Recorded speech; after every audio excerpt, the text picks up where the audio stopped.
समय समय पर इस धरती पर ऐसे महापुरुष पैदा हुए हैं जिन्होंने न केवल भारत का मान बढ़ाया बल्कि अपने ज्ञान के प्रकाश से समस्त विश्व में एक नई ऊर्जा का संचार पैदा किया। ऐसे ही एक सर्वकालिक महापुरुष का जन्म 12 जनवरी 1863 को विश्वनाथ दत्त और भुवनेश्वरी देवी के यहाँ हुआ था, जिन्हें पूरा विश्व स्वामी विवेकानंद के नाम से जानता है। आज के जमाने में हम यूथ आइकॉन की बात करते हैं, लेकिन युवाओं को जो लोग प्रेरित करते हैं उनमें स्वामी विवेकानंद जी का स्थान सबसे ऊपर है। युवाओं के दिल में स्वामी विवेकानंद जी के लिए अलग ही स्थान रहा है। स्वामी विवेकानंद की शिक्षाएं युवाओं को आगे बढ़ने के लिए प्रेरित करती हैं, साथ ही उन्हें गलत राहों पर जाने से भी रोकती हैं। युवाओं के प्रेरणा स्रोत स्वामी विवेकानंद जी का जन्म एक वर्ष 12 जनवरी को राष्ट्रीय युवा दिवस के रूप में मनाया जाता है।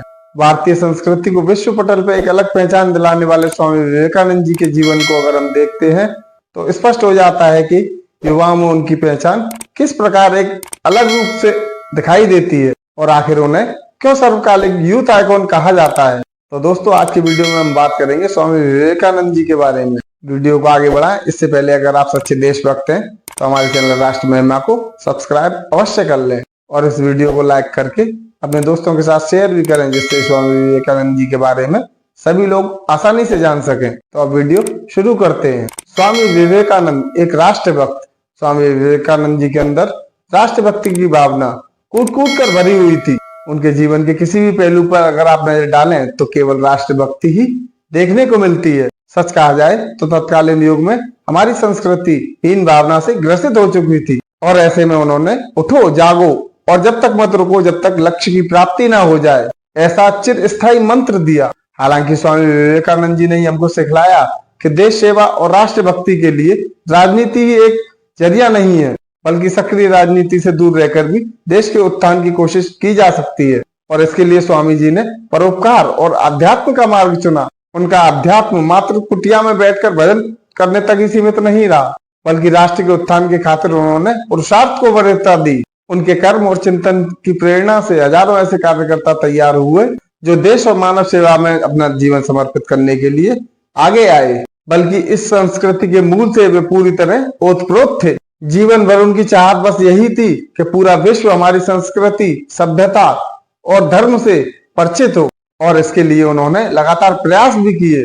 स्वामी विवेकानंद वेदांत के प्रभावशाली और आध्यात्मिक गुरु थे। उनका वास्तविक नाम नरेंद्र नाथ दत्त था। उन्होंने अमेरिका स्थित शिकागो में 1893 में विश्व धर्म सभा में सनातन धर्म का प्रतिनिधित्व किया था। अमेरिका और यूरोप में यहाँ की संस्कृति और यहाँ के आध्यात्म को फैलाने का श्रेय भी स्वामी विवेकानंद जी को ही जाता है। उन्होंने रामकृष्ण मिशन की स्थापना की थी, जो आज भी अपना काम कर रहा है। वो स्वामी रामकृष्ण परमहंस के प्रिय शिष्य थे। अमेरिका में दिए गए अपने भाषण में उन्होंने सबसे पहले कहा, मेरे अमेरिकी भाइयों और बहनों।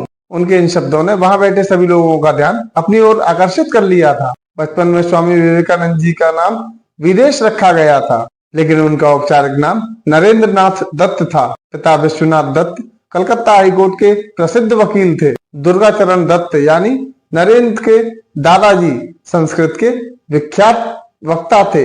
नरेंद्र ने अपने परिवार को 25 की उम्र में ही छोड़ दिया था और साधु बन गए। उनकी माता भुवनेश्वरी देवी धार्मिक विचारों की महिला थी। उनका अधिकांश समय भगवान शिव की पूजा अर्चना में ही व्यतीत होता था। नरेंद्र के माता पिता का धार्मिक और तर्क संगत व प्रगतिशील होना नरेंद्र के व्यक्तित्व को नया रूप देता है। बचपन से ही नरेंद्र अत्यंत कुशाग्र बुद्धि के तो थे ही, बल्कि वे नटखट भी थे। अपने साथी बालकों के साथ वे खूब शैतानी करते थे और खूब खेलते थे, और मौका मिलने पर अपने अध्यापकों के साथ भी शरारत करने से नहीं चूकते थे। उनके घर में रोज नियम से पूजा पाठ होता था। धार्मिक प्रवृत्ति की होने की वजह से माता भुवनेश्वरी देवी को पुराण, रामायण, महाभारत आदि की कथाएं सुनने का बहुत शौक था। कथावाचक उनके घर बराबर आते रहते थे। परिवार का धार्मिक प्रवृत्ति के होने की वजह से नरेंद्र में बचपन से ही धार्मिक और सांस्कृतिक रुझान बचपन से ही आते गए। माता पिता के संस्कारों और धार्मिक वातावरण के कारण बालक नरेंद्र के मन में बचपन से ही ईश्वर को जानने और उसे प्राप्त करने की इच्छा तीव्र हो गई थी। ईश्वर को जानने और पाने की उत्सुकता में वे कभी कभार ऐसे सवाल पूछ लिया करते थे कि उनके माता पिता और आचार्य और पंडितों के पास भी उनके सवालों के जवाब नहीं होते थे। सन 1871 में 8 साल की उम्र में नरेंद्र ने ईश्वरचंद विद्यासागर के मेट्रोपोलिटन संस्थान में स्कूल में उन्होंने दाखिला लिया। 1877 में उनका परिवार रायपुर चला गया। 1879 में कलकत्ता में उनके परिवार की वापसी के बाद वे एकमात्र ऐसे छात्र थे जिन्होंने प्रेसिडेंसी कॉलेज के एंट्रेंस एग्जाम में प्रथम स्थान प्राप्त किया था। वे दर्शन, धर्म, इतिहास, सामाजिक विज्ञान, कला और साहित्य विज्ञान के एक उत्साहित छात्र थे।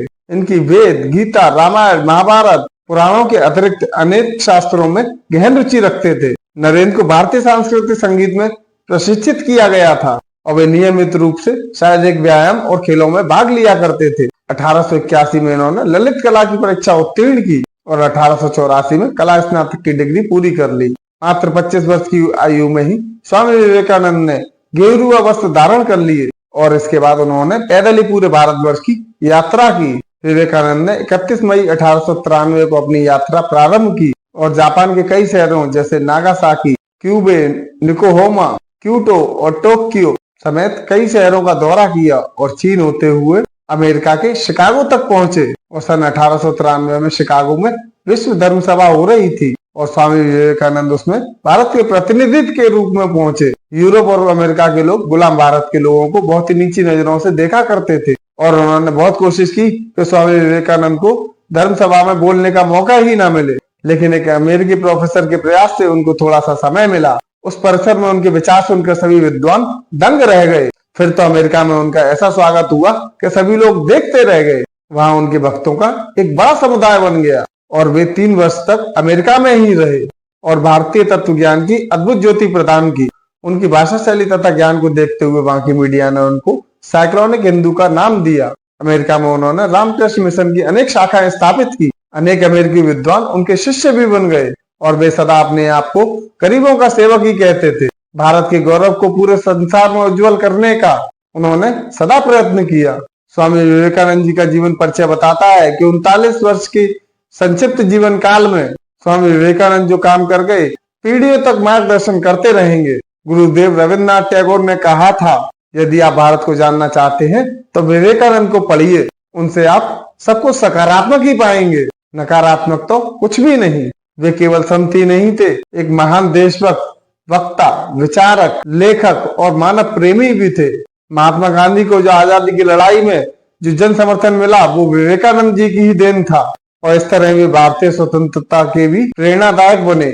अपने जीवन के अंतिम दिनों में उन्होंने शुक्ल यजुर्वेद की व्याख्या की और कहा कि एक और विवेकानंद चाहिए, ये समझने के लिए कि इस विवेकानंद ने आखिर अब तक क्या किया है। उनके शिष्यों के अनुसार जीवन के अंतिम दिन 4 जुलाई 1902 को भी उन्होंने अपने ध्यान करने की दिनचर्या को नहीं बदला और प्रातः 2-3 घंटे ध्यान किया और ध्यान अवस्था में ही अपने प्राणों का त्याग कर महासमाधि ले ली। बेलूर में गंगा किनारे चंदन की चिता पर उनकी अंत्येष्टि की गई। इसी गंगा तट के दूसरी ओर उनके गुरु रामकृष्ण परमहंस की 16 वर्ष पहले अंतिम संस्कार हुआ था। उनके शिष्यों और अनुयायियों ने उनकी स्मृति में वहां एक मंदिर बनवाया और समूचे विश्व में स्वामी विवेकानंद और उनके गुरु के प्रचार के लिए 130 से अधिक केंद्रों की स्थापना की। तो दोस्तों, ये थी स्वामी विवेकानंद जी के जीवन के बारे में छोटी सी जानकारी। अगर आपको वीडियो पसंद आया हो तो वीडियो को लाइक करके अपने दोस्तों के साथ शेयर अवश्य कर दीजिएगा, जिससे कि एक ऐसे चरित्र को हर कोई जान सके जिसने अपने धर्म के प्रचार के लिए यहाँ से और अमेरिका तक, चीन से लेकर जापान तक प्रचार प्रसार किया हो और अपनी संस्कृति को, अपने धर्म को बुलंदियों पर पहुंचाया हो। तो आप लोगों से यही रिक्वेस्ट है, गुजारिश है, आप इस वीडियो को ज्यादा से ज्यादा अपने लोगों के साथ शेयर अवश्य करें, जिससे कि यह जानकारी सभी लोगों के बीच जा सके। तो दोस्तों, वीडियो कैसा लगा कमेंट करके अवश्य बताइएगा। साथ ही हमारे चैनल राष्ट्र महिमा को सब्सक्राइब कर लीजिएगा, जिससे कि मेरे आने वाली वीडियो की नोटिफिकेशन आपके पास पहुंच सके। हम आपके लिए ऐसे ही वीडियो लेकर आते रहेंगे। तो मिलते हैं फिर किसी नए वीडियो में किसी नए टॉपिक के साथ। जब तक के लिए नमस्कार।